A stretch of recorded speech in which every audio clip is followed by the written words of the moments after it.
Second unit का first chapter पढ़ेंगे। इसका नाम है मॉर्फोलॉजी ऑफ फ्लावरिंग प्लांट। बहुत इंपॉर्टेंट चैप्टर है और इसका वेटेज देखते हैं तो देखिए 3 से लेके 5 क्वेश्चन तक, एटलीस्ट कम से कम 3 क्वेश्चन तो आने ही, कभी कभी 5 क्वेश्चन भी आएंगे इसमें। तो बहुत इंपॉर्टेंट चैप्टर है, इसको अच्छे से पढ़ेंगे। कंसेप्चुअल चैप्टर है ये। ओके,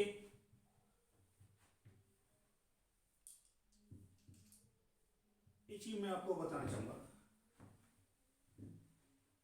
कि बायोलॉजी में आप क्या करें कि जितने 38 चैप्टर हैं, 22 चैप्टर 11th में, रिमेनिंग 16 चैप्टर 12th में है। तो मोस्टली आपका जो स्टडी मटेरियल्स है वो आपका टेबुलर फॉर्म में होना चाहिए। टेबुलर फॉर्म से होने से क्या हुआ कि आपको रिवीजन करने में बहुत कन्वीनियंस होगा, सुविधाजनक होगा, वो उसको आप रिवाइज अच्छे से कर सकते हो। ओके, टॉपिक पे आते हैं। तो चैप्टर का नाम है morphology of flowering plant. Flowering plant बोले तो एंजियोस्पर्मिक प्लांट। फ्लावरिंग किसमें निकलते हैं? सिर्फ एंजियोस्पर्मिक प्लांट में। तो यहाँ पे जो एक टर्म्स जो आ रहा है आपके पास, साइंटिफिक टर्म जो आ रहा है वो है आपके पास मॉर्फोलॉजी। क्या है? मॉर्फोलॉजी। तो मॉर्फोलॉजी 2 वर्ड से मिलकर बना है, एक तो है मॉर्फ और दूसरा है लोगस। पहला वर्ड क्या है? मॉर्फ। मॉर्फ का मतलब होता है, डिक्शनरी मीनिंग देखो ना तो फॉर्म। फॉर्म का हिंदी मीनिंग होता है रूप। रूप मतलब एक्सटर्नल व्यू, उसका एक्सटर्नल एपियरेंस कैसा है, क्या है, this called morph. Okay, second जो टर्म है वो है आपके पास लोगस। लोगस मीन्स स्टडी। तो ओवरऑल इसकी डेफिनेशन क्या बनती है? The branch of biology, definition of morphology, the branch of biology in which deals with the external structure of organism is called morphology. फिर से सुनो, morphology is the branch of biology in which deals with the study of external structure of organism is called morphology. पूरी definition में एक नया terms आया आपके लिए, that is called organism.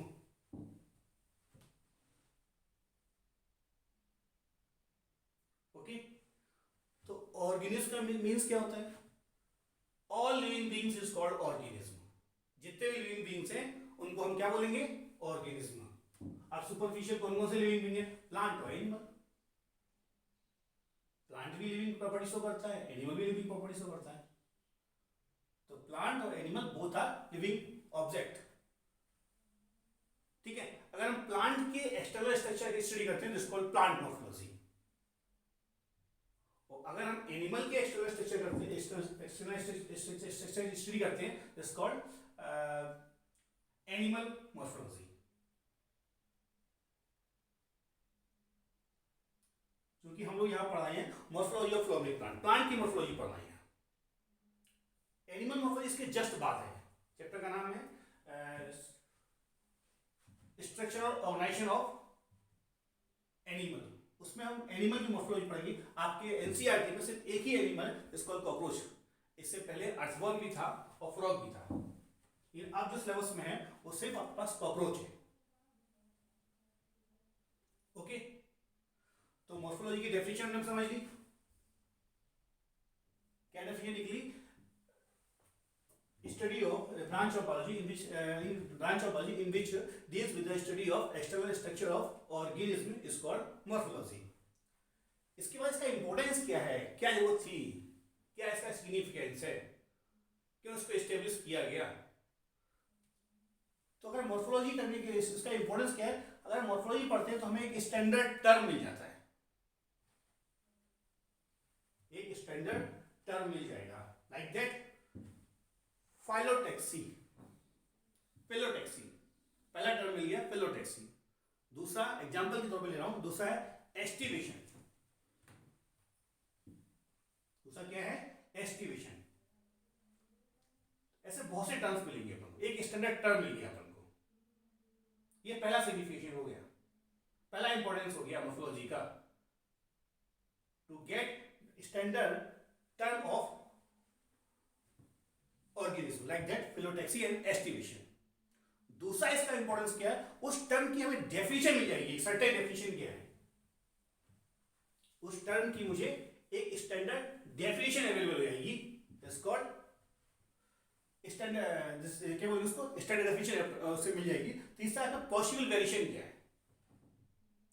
जो एक्सटर्नल स्ट्रक्चर है आपको पता ही है कि each organism adapt himself according to their surrounding environment.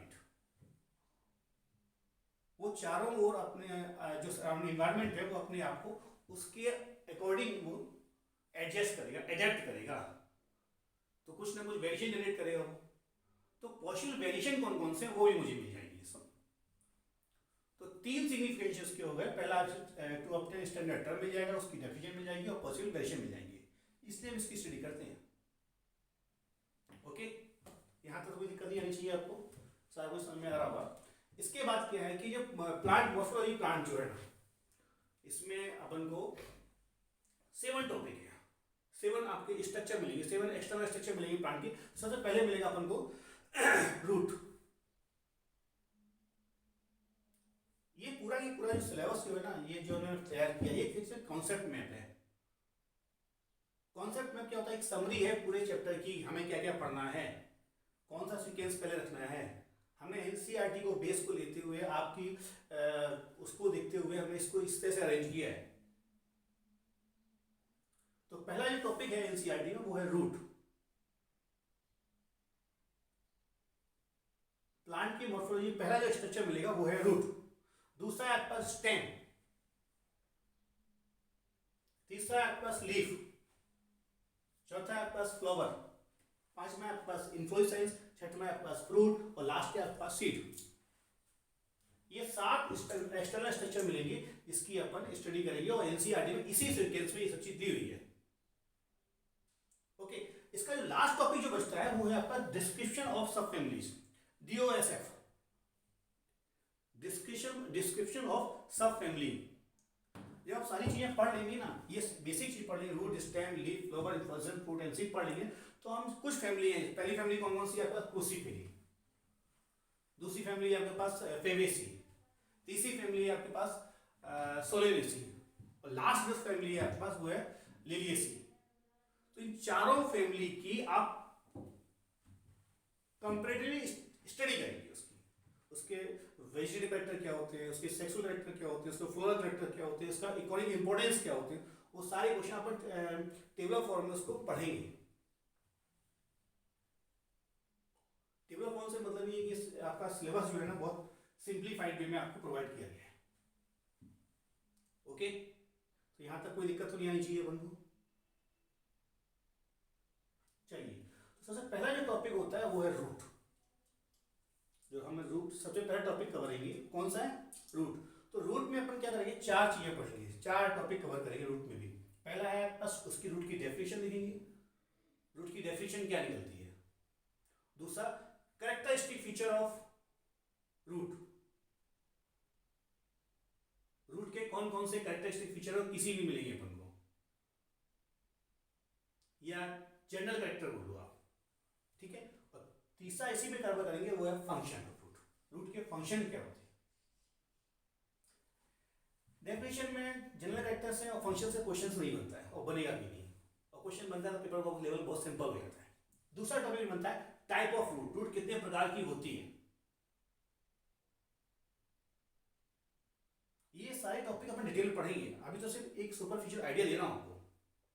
तीसरा है स्ट्रक्चर ऑफ रूट, रूट का क्या स्ट्रक्चर होता है, morphological structure of root,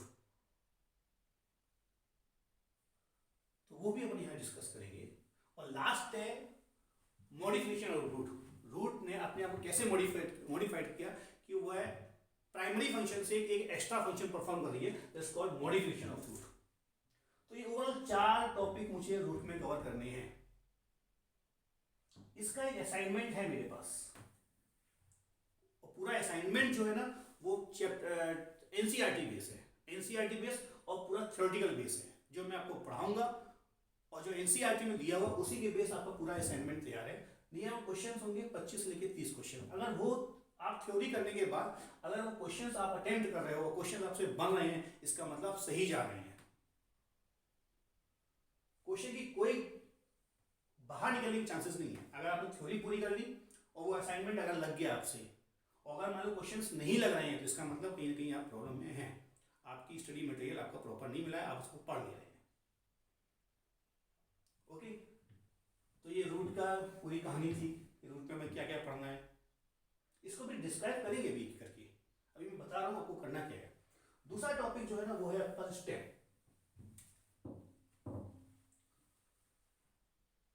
same कहानी ऐसी है जैसे रूट में थी ना, सेम कहानी। पहले पढ़ेंगे डेफिनेशन, रूट की डेफिनेशन, सॉरी स्टेम की डेफिनेशन क्या होती है।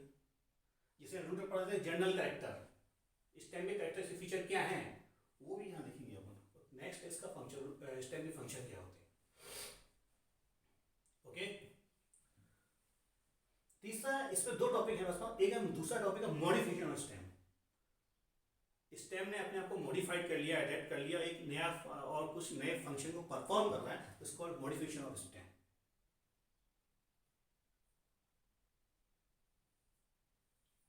ओके, मॉडिफिकेशन स्टेम में तीन चीजें कवर करेंगे। एक अंडरग्राउंड मॉडिफिकेशन, दूसरा आपके पास सब एरियल मॉडिफिकेशन, और तीसरा आपके पास एरियल मॉडिफिकेशन।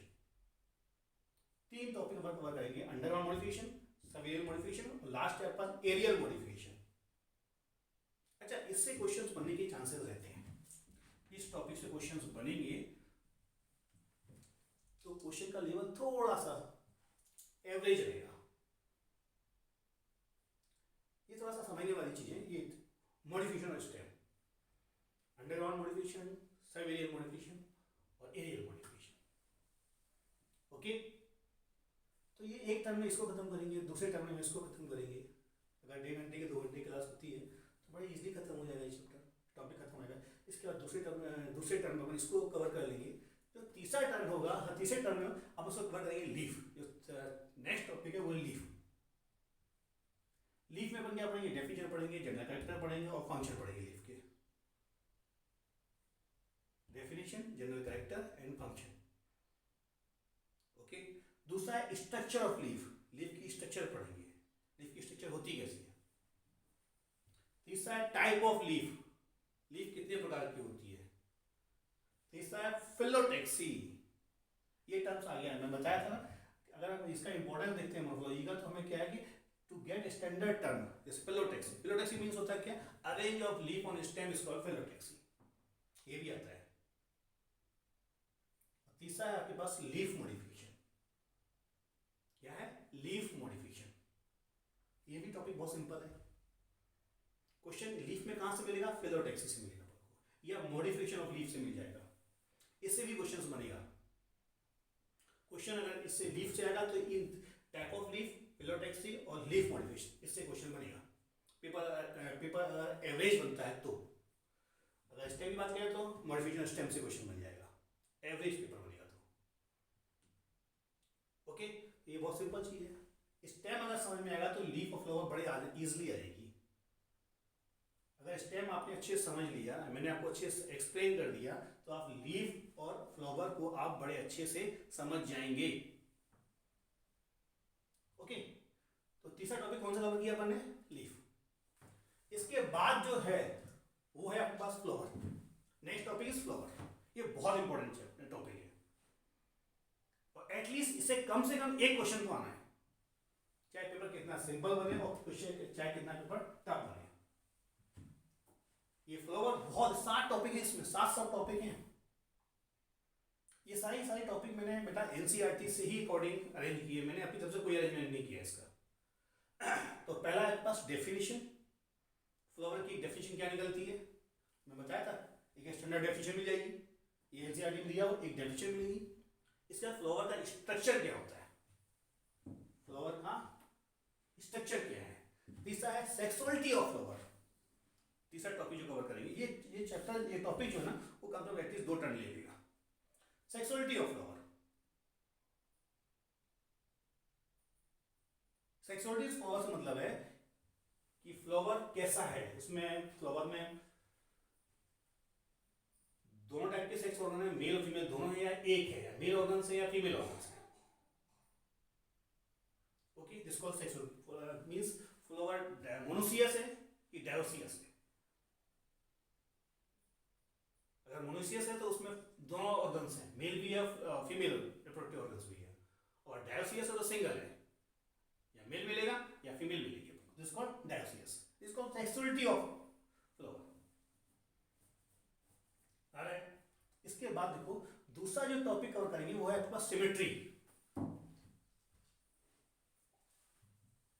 सिमेट्री का मतलब होता है कि हम फ्लावर को किस प्लेन से कट करें जिससे उसको हम दो इक्वल हाफ में पार्ट में डिवाइड कर दें.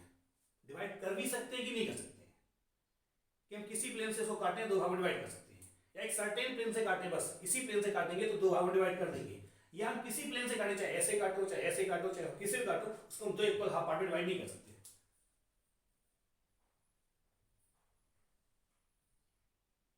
ओके, तो इसको सिमेट्री ऑफ फ्लावर.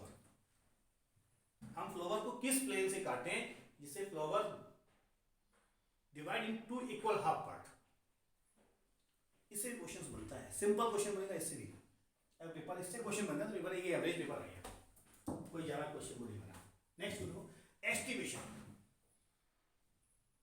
नेक्स्ट आपके पास है एस्टिमेशन. एस्टिमेशन टर्म हो गया ना, बता दें कि टू गेट स्टैंडर्ड टर्म. दूसरा हो गया एस्टिमेशन. एस्टिमेशन में क्या होता है, जब फ्लावर बड की स्टेज में होता है तो उसके कैलिक्स और करोला, आपने 9th में पढ़ा होगा फ्लावर के बारे में, 10th में पढ़ा होगा थोड़ा सा फ्लावर, तो आइडिया हुआ फ्लावर के बारे में कि फ्लावर में क्या क्या कौन कौन से पार्ट होते हैं. तो इसके एसेसरी पार्ट जो है ना, जो नॉन रिप्रोडक्टिव पार्ट है उसके, like that calyx and Corolla. The arrangement of calyx and corolla during bud stage. The arrangement of calyx and corolla during bud stage is called estivation. क्या बोलेंगे उसको? Estivation बोलेंगे. ठीक है, आगे इसमें और पढ़ेंगे, लेकिन हम सिर्फ अभी सिर्फ इतना समझो, इससे भी क्वेश्चन बनता है. ओके, तीसरा है प्लेसेंटेशन. नेक्स्ट टॉपिक जो फ्लोरम कवर करेंगे वो है प्लेसेंटेशन. प्लेसेंटेशन का मतलब होता है कि अरेंजमेंट ऑफ ओव्यूल या attachment of ovule from ovary. This called placentation. गजब का क्वेश्चन बनेंगे, अच्छा टॉपिक है, क्वेश्चन भी अच्छे बनते हैं प्लेसेंटेशन से. और लास्ट जो टॉपिक बचता है वो आपके पास insertion of floral leaves on thalamus. जो फ्लोरल लीव्स हैं calyx, corolla, androecium and gynoecium, वो थैलेमस पे कहां पे किस तरह से अरेंज हैं with respect to thalamus. The arrangement of floral leaves on thalamus is called insertion of floral leaves. तो ओवरऑल 7 सब टॉपिक हैं किसमें, फ्लावर में. फ्लावर 101% इसे क्वेश्चंस बनेगा, अक्सर क्वेश्चन पूछता है. ठीक है, इसमें भी अपन कई डीप जाएंगे. ये दो टॉपिक एटलीस्ट कम से कम 2 टर्न तो ले ही लेता ये वाला टॉपिक. ओके, तो पहले अपन ने रूट को क्लियर किया था, उसके बाद हमने स्टेम क्लियर. अभी रूट क्लियर नहीं किया है, सिर्फ समझा है कि रूट टॉपिक चैप्टर मुझे पढ़ना क्या है. रूट के बारे में कुछ पढ़ा ही नहीं बंदे में, तो समझ में आ रहा ना. तो पहले अपन रूट क्लियर करेंगे, उसके बाद अपन स्टेम करेंगे, इसके बाद अपन लीफ करेंगे, दूसरा फ्लावर कर लिया. ये चीजें पढ़ेंगे, सीक्वेंस से पढ़ेंगे. ऐसा नहीं कि पहले फ्लावर स्टार्ट कर लिया रूट को छोड़ दिया, ऐसा नहीं करेंगे. तीसरा टॉपिक है इन्फ्लोरेसेंस. जो फ्लावर है उसका अरेंजमेंट क्या है. The arrangement of flower is called inflorescence. ठीक है, दूसरा है फ्रूट. आफ्टर फर्टिलाइजेशन, आपने 11th 10th में पढ़ा होगा आपने, reproduction, how do organism reproduce. उसमें फ्लावर है, रिप्रोडक्शन है. तो after fertilisation, in case of plant में, आफ्टर फर्टिलाइजेशन ओवरी वॉल या ओवरी कन्वर्ट इनटू फ्रूट. या ऐसे बोलो, mature ovary is called fruit. Confuse मत होइए, mature ovary is called fruit. Fertilisation नहीं हुआ, तो ओवरी बॉल जो थी ना वो फ्रूट में कन्वर्ट नहीं होगी, सूख के गिर जाएगी। ओके, तो mature ovary is called fruit या ripened ovary is called fruit. और लास्ट टॉपिक जो बचता है वो है सीड। थोड़ा सा आइडिया देता हूं आपको। Inside ovary seed are ovules are produced. अभी सिर्फ समझ लो आप कि ओव्यूल क्या होता है। ओवरी के अंदर ओव्यूल जनरेट होंगे, ओव्यूल प्रोड्यूस होंगे, and that ovule consists of female gamete, and ovule consists of female gamete. After fertilization, female gamete convert into zygote and ovule convert into seed. Okay, वो seed में convert हो जाएगी। मतलब seed, ovule क्या है? Precursor of seed is called ovule. Seed क्या है? Precursor of seed. Seed से पहले की स्टेज है, it's called ovule. ठीक है, कोई चीज समझ में नहीं आ रही, आप उसे दोबारा रिपीट कर लीजिए। तो ओवरऑल जो है ना अपन को ये 7 टॉपिक कवर करने पड़ेंगे। रूट हो गया, स्टेम हो गया, लीफ हो गया, फ्लावर हो गया, इन्फ्लोरेसेंस हो गया, फ्रूट हो गया और सीड हो गया। ये 7 चैप्टर पूरे क्लियर हो जाएंगे, सभी चैप्टर पूरे क्लियर, टॉपिक क्लियर हो जाएंगे। इसके बाद इसी चैप्टर का एक लास्ट टॉपिक जो आएगा, बहुत इंपॉर्टेंट टॉपिक है, वो है डिस्क्रिप्शन ऑफ सब फैमिली। आपके सिलेबस में दिया हुआ है डिस्क्रिप्शन ऑफ सम फैमिली। सब फैमिली कौन कौन सी है आपके पास? पहली फैमिली है आपके पास ब्रेसिकेसी। ब्रेसिकेसी को हम क्रूसीफेसी बोलते हैं, क्रूसीफॉर्म भी बोलते हैं उसको। क्यों बोलते हैं डिस्कस करेंगे बाद में। तीसरा है आपके पास फेवियसी। फेवियसी को अपन लेग्यूमिनेसी बोलते हैं या पेप्लियोनेसी भी बोलते हैं उसको। ठीक है, तीसरी जो फैमिली है, नेक्स्ट फैमिली है, वो है आपके पास सोलेनेसी।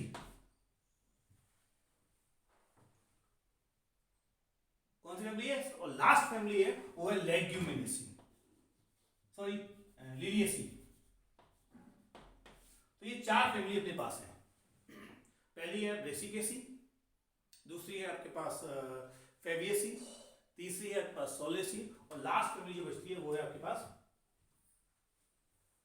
लिलिएसी। तो इन चारों फैमिली की बहुत इंपॉर्टेंट टॉपिक ये भी है, इससे क्वेश्चंस आता है, बहुत इंपॉर्टेंट टॉपिक है, 101% इससे क्वेश्चन मिलेगा आपको।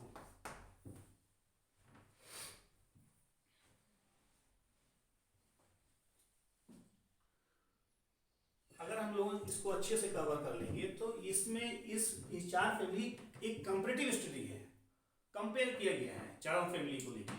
तो इसकी जो हम एक फ्लो चार्ट बनाए, डेवलप करेंगे इसका।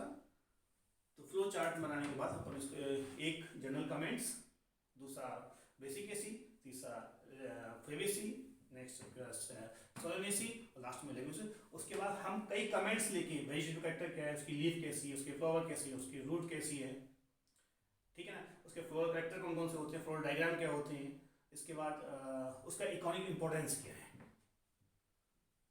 तो ये एटलीस्ट 1 या 2 टर्न ले लेगा, इसको समझाने के लिए 2 टर्न तो मुझे चाहिए कम से कम एटलीस्ट। ओके, तो क्वेश्चन इससे भी बनता है, ठीक है। तो ये आपका एक जनरल सा एक आइडिया हो गया। अच्छा, आपको क्या करना है कि जब भी आप बायोलॉजी पढ़ेंगे ना, तो आपको सबसे पहले ये सारी चीजें एक रिप्रेजेंट कर देंगी इनिशियल स्टेज में। टीचर जो आपको पढ़ाएगा वो सब आपको रिप्रेजेंट कर देगा। पहली क्लास में यही करेगा वो कि वो सारी चीज़ों को रिप्रेजेंट करेगा, कौन कौन से टॉपिक मुझे कवर करना है, कौन कौन से टॉपिक पहले पढ़ना है, कौन से बाद में, उससे कैसे अरेंज करना है, जिससे बच्चों को इजीली समझ में आ जाए। ओके, तो सबसे पहले अपन पढ़ते हैं रूट। रूट पे कौन कौन से हैं आपके पास? डेफिनेशन है, कैरेक्टर है, फंक्शन है, टाइप ऑफ रूट है, स्ट्रक्चर और मॉडिफिकेशन, ये पढ़ना है। तो रूट की, अच्छा, रूट से पहले पढ़ने के लिए अपन एक स्ट्रक्चर लिखते हैं। सीड, सीड होता क्या है? सीड ये मैंने आपको डिफाइन कर दिया है, लेकिन फिर भी बता रहा हूँ सीड होता क्या है। देखो सीड क्या होता है। fertilized ovule. Fertilized ovule is called seed. Fertilized ovule को हम seed कहते हैं. कई बुक में दिया हुआ है कि ripened ovule is called seed, mature ovule is called seed. देखिए सिंपल सी डेफिनेशन देखो तो क्या है, जब ओव्यूल फर्टिलाइज हो जाएगा, ओव्यूल के अंदर क्या रखा हुआ है, फीमेल गैमीट, जब फीमेल गैमीट को मेल गैमीट फर्टिलाइज करेगा तो जो ओव्यूल है वो सीड में कन्वर्ट हो जाएगा. तो किस में कन्वर्ट हो जाएगा, सीड में कन्वर्ट हो जाएगा.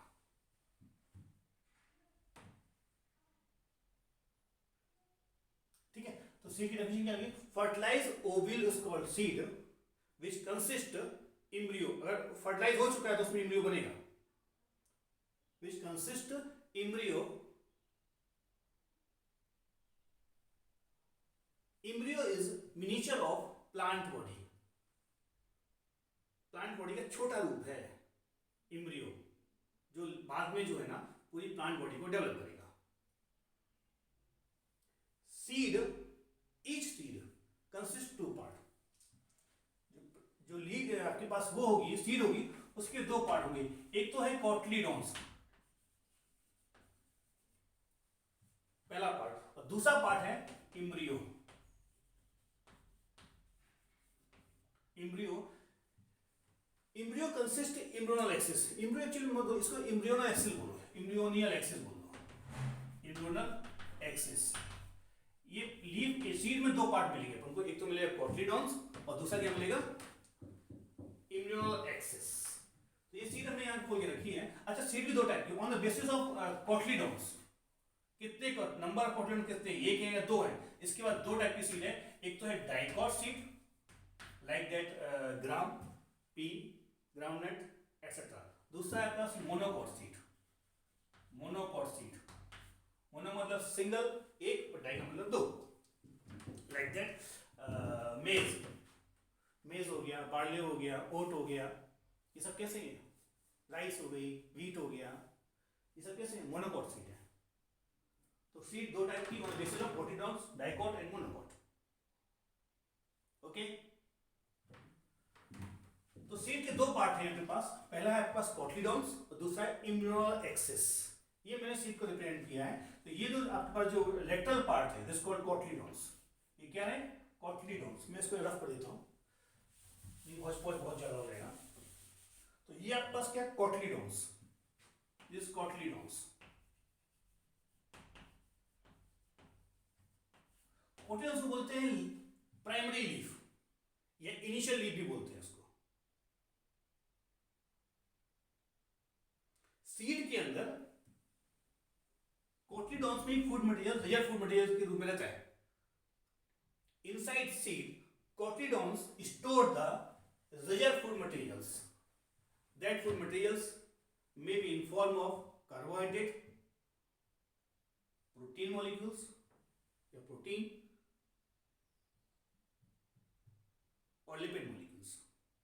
अगर आप सोयाबीन ले रहे हो ना तो सोयाबीन में तेल मिलेगा अपन को, समझ में आ रहा है ना. अगर आप चने ले रहे हो तो चने में आपको प्रोटीन मिलेगी आपको. अगर आप कार्बोहाइड्रेट ले रहे हो, कार्बोहाइड्रेट अगर सिर्फ कार्बोहाइड्रेट ले रहे हो, व्हीट ले रहे हो तो उसमें कार्बोहाइड्रेट मिलेगा अपन को. राइस ले रहे हो तो कार्बोहाइड्रेट क्या है, source of energy, primary source of energy है कार्बोहाइड्रेट. कार्बोहाइड्रेट का सोर्स जो का मेन सोर्स होता है वो होता है मोनोकॉट सीड, जिसे अपन बोलते हैं सीरियल. जिसको अनाज, चाहे बाजरा हो, चाहे मक्का हो, चाहे गेहूं हो, चाहे राइस हो. यहाँ तक कोई दिक्कत तो नहीं आ रही है, रहेगा. चलिए आगे.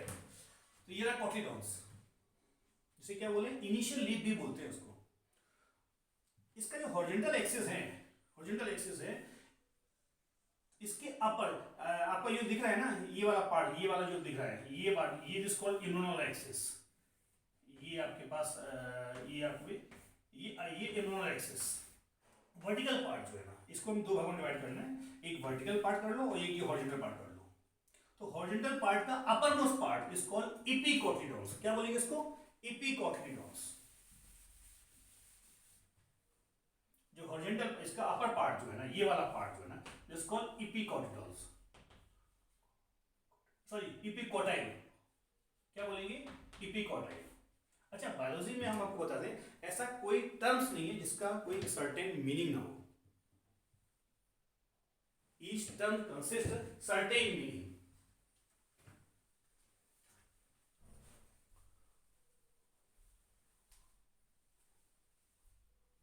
ओके, तो जो अपर मोस्ट पार्ट है इसको इपिकोटाइल। इपी का मतलब अपॉन, क्या मतलब इपी का, अपॉन। और जो आपके पास जो हॉरिजॉन्टल एक्सिस है, इसके जो लोअर पार्ट है दिस कॉल्ड हाइपोकोटाइल। हाइपो का मतलब होता है लोअर पार्ट। ओके, तो ये इम्ब्रोनल एक्सिस जो वर्टिकल पार्ट जो है ना, जिससे लेटरल साइड से आपके पास कोटिलिडॉन्स अटैच्ड हैं, तो upper part is called epicotyl, lower part is called hypocotyl. The tip of the hypocotyl, hypocotyl, the tip of the hypo मतलब लोअर, हाइपो वर्ड कहीं भी आपको बायो में मिले, इसका मतलब ये होता है लो या लोअर पार्ट, या कम हो गया, hypertension, sorry hypotension, hyperglycaemia, hypoglycaemia, hyperthyroidism, hypothyroidism. Hypo मतलब लेस, हाइपर मतलब मोर, एपी मतलब अपॉन, ऊपर, एबव। तो जो लोअर पार्ट जो है ना, जिसको hypocotyl, and tip of the hypocotyl, ये टिप जो होती है, इसकी जो टिप है आपके पास, ये इसकी टिप है, ये टिप है, दिस कॉल्ड रेडिकल। क्या बोलेंगे इसको, radical. Tip of the hypocotyl is called radical. इसी तरह से जो आपके पास वर्टिकल एक्सिस जो है ना, इसके एबव जो पार्ट है जिसको epicotyl, tip of the epicotyl is called plumule. क्या बोलेंगे इसको, प्ल्यूम्यूल।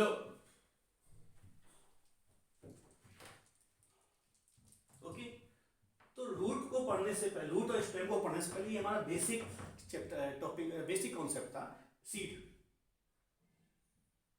जब आप सीड को जर्मिनेट करोगे, आप जब सीड जर्मिनेट होगी, तो उसका जो इम्ब्रियो है, जिसे अपन मिनिएचर ऑफ प्लांट बॉडी बोल रहे हैं, वो जर्मिनेट होगा, निकलेगा, ग्रोथ करेगा। तो जर्मिनेशन के लिए क्या चाहिए आपको, 3 चीजें चाहिए। आपके एनसीईआरटी में दिया हुआ है, और क्वेश्चन इस बार 101% ये आएगा आएगा आएगा। आप समझ लो, अगर क्वेश्चन जर्मिनेशन से इस बार क्वेश्चन 101% आएगा। तो सीड के जर्मिनेशन के लिए आपको 3 चीजें चाहिए। पहला चाहिए आपके पास, सबसे इंपॉर्टेंट एसेंशियल फैक्टर है, इज कॉल्ड वाटर मॉलिक्यूल्स, या वाटर। दूसरा जो है ना, वो है आपके पास ऑक्सीजन। तीसरा जो आपके पास कंटेंट है, जो रिक्वायरमेंट है, फैक्टर है, वो है आपके पास टेम्परेचर। 3 चीजें चाहिए। वाटर सबसे इंपॉर्टेंट फैक्टर है। वाटर वाटर क्यों इंपॉर्टेंट फैक्टर है, इसको डिस्कस बाद में करेंगे, ठीक है। अभी से समझ लो बस कि वाटर, ऑक्सीजन और टेम्परेचर। अब क्वेश्चन कैसे आएगा, अगर क्वेश्चन एक इस बार आने की पूरी चांसेस हैं। क्वेश्चन कैसे आएगा, क्वेश्चन ऐसे पूछेगा, which one is not essential for seed germination. Seed germination के लिए कौन सा रिस्पॉन्सिबल नहीं है। 3 ऑप्शन रख देगा, पहला रखेगा वाटर, दूसरा रखेगा ऑक्सीजन, तीसरा रखेगा टेम्परेचर, और चौथा रख देगा लाइट। लाइट भी रखेगा तो रख देगा सॉइल। ओके, तो दिमाग में रखिए, जब भी हम उसको डीप पढ़ाएंगे, आगे जाएंगे तो उसको समझाएंगे। तो ये सीट थी, तो सीट में 2 पार्ट मिलेंगे अपन को। एक तो मिलेगी आपको कोटिलिडॉन्स, दूसरा मिलेगा आपको एम्ब्रियो या एम्ब्रियोनल एक्सिस। जो वर्टिकल पार्ट होता है इसको एम्ब्रियोनल एक्सिस। अगर सीट को हम हॉरिजॉन्टल डिवाइड करें कोटिलिडॉन्स के थ्रू, तो इस हॉरिजॉन्टल लाइन के एबव वाला पार्ट जो जिसको इपिकोटाइल, इपिकोटाइल टिप वाला पार्ट होता है जिसको प्ल्यूम्यूल, व्हिच डेवलप्स स्टेम। ये मैंने नहीं बताया आपको, plumule develop stem. Plumule stem को डेवलप करेगा, या स्टेम प्ल्यूम्यूल से डेवलप होगी। और जो लोअर पार्ट जो था ना आपके पास हाइपोकोटाइल का जो टिप उसकी थी जिसको रेडिकल, रेडिकल जो है ना किसको डेवलप करेगी, रूट को डेवलप करेगी। तो रूट का सबसे पहले हमने बताया डेफिनेशन क्या है, तो रूट की डेफिनेशन यहां से निकल के आएगी, root is a underground part which develop from radicle. ये डेफिनेशन पहला बता रहा ना ऊपर, ये रूट की डेफिनेशन पहली डेफिनेशन टर्म रहा है। ये आपके पास क्या है, क्या इसकी डेफिनेशन बनती है, root is the underground part of the plant which develop during seed generation through radicle and move downwards